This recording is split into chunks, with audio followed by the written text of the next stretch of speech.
Good morning, students. Come on the page number 15. Natural vegetation and wildlife.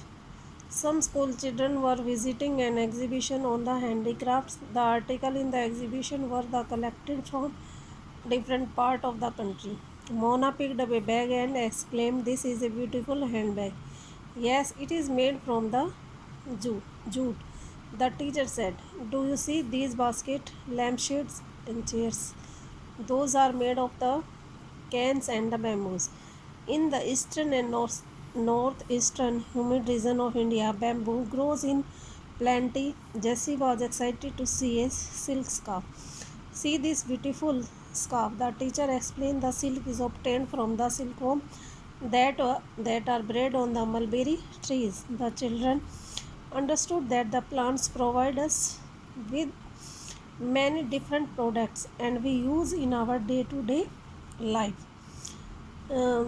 Natural vegetation and wild life. School के कुछ children हैं जो कि handicraft की exhibition के लिए जाते हैं और इस एग्जीबिशन के अंदर इंडिया के डिफरेंट पार्ट्स की सभी थिंग्स को कलेक्ट किया गया है। इस एग्जीबिशन में रखा गया है। मोना जो कि इस एग्जीबिशन के अंदर विज़िट करने आई है, वहाँ पर एक बैग देखती है और इस बैग को, जो कि एक हैंड बैग है, ये जूट से बना हुआ है। टीचर है वो उन्हें बताती है कि इससे बास्केट और लैम्पशेड और चेयर्स भी बनाई जाती हैं।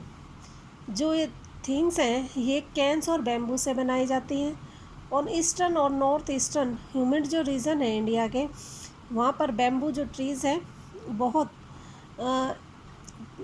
बहुत मात्रा के अंदर उगाया जाता है। जैसी जो कि एक सिल्क का स्कार्फ देखती है जो कि बहुत सुंदर होता है, तो टीचर उसे बताती है जो सिल्क होता है वो सिल्क वॉर्म से ऑब्टेन किया जाता है, जो कि शहतूत के पेड़ के ऊपर होता है। तो जो चिल्ड्रन है इस चीज़ को समझ जाते हैं और प्लांट से बहुत सारे जो प्रोडक्ट्स हमें मिलते हैं जो हमारी डेली की लाइफ में यूज़ किए जाते हैं, उनकी इंफॉर्मेशन उनको मिलती है। Natural vegetation and wildlife exist only in the narrow zone of the contact between the lithosphere, hydrosphere and the atmosphere that we call biosphere. In the biosphere, living beings were interrelated and interdependent on each other for survival.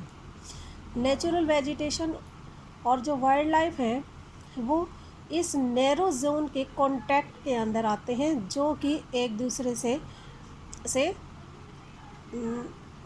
Contact पे हैं, एक दूसरे से संबंध बने हुए हैं।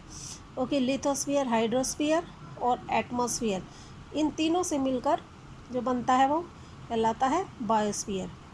और जो बायोस्फीयर के अंदर जो ह्यूमन बींग्स होते हैं, लिविंग बींग्स, उनका एक दूसरे के अंदर एक दूसरे से घनिष्ठ रिलेशन होता है और वो एक दूसरे से के ऊपर डिपेंड भी होते हैं, जिससे कि वो एक दूसरे से अपनी सभी नीड्स को फुलफ़िल करते हैं।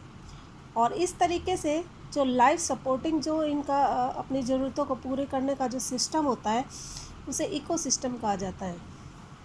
Vegetation and wildlife are valuable resources.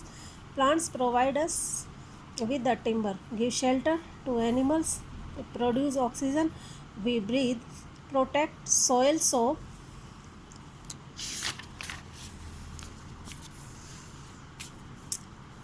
essential for the growing crops, act as the shelter belts, help in the shortage of the underground water, give us fruits, nuts, latex, turpentine oil, gum, medicinal plants and also the paper that is so essential for your studies. There are innumerable uses of plants and you can add some more.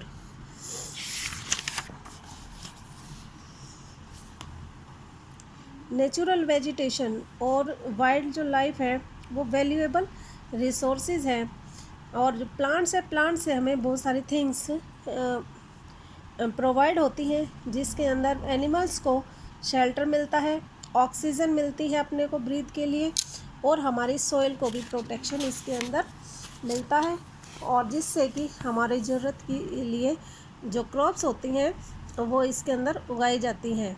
और इसके अंदर कुछ shelter belts भी होती हैं जो कि हमारे वाटर को, अंडरग्राउंड वाटर को स्टोर करती हैं, जिससे कि हमें fruits, nuts, latex, turpentine oil, gum, paper और अदर मेडिसिनल हर्ब्स और जो प्लांट्स होते हैं अपने को मिलते हैं, और हमारी एसेंशियल जो थिंग्स होती हैं वो नीड्स वो भी इन्हीं से पूरी होती हैं।